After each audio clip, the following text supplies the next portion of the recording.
every significant decision will have data as an input, and I think the days of gut instinct are done. If you want to have a well-performing ad, you need to find the right audience, you need to bring them there, you need to stick that ad in front of them long enough for it to make an impact. And you know what does that? Quality content.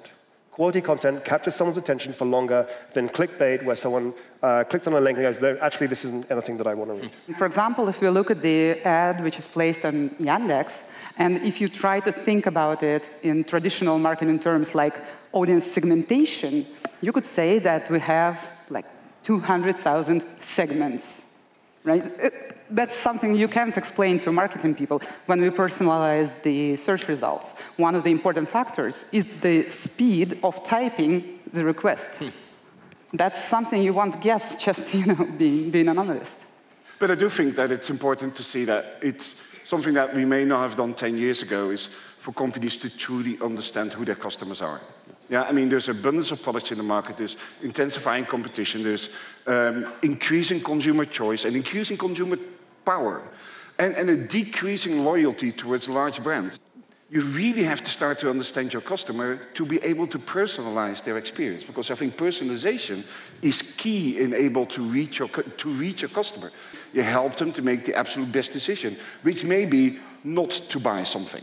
When you try and aim to understand each one of your customers, you inevitably come to the necessity of, well, machine learning algorithms or some kind of technologies which are doing that for you. Because obviously, having millions and millions of customers, you can't humanly understand each and every one of them.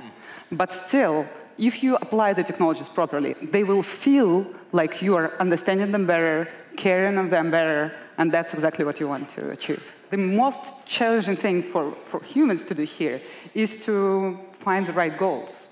I mean, for example, when we come to the customer and we explain how all this thing can work for their business, very often, like probably half of the time, we hear the question, OK, and what should I measure? Or which parameters should I optimize?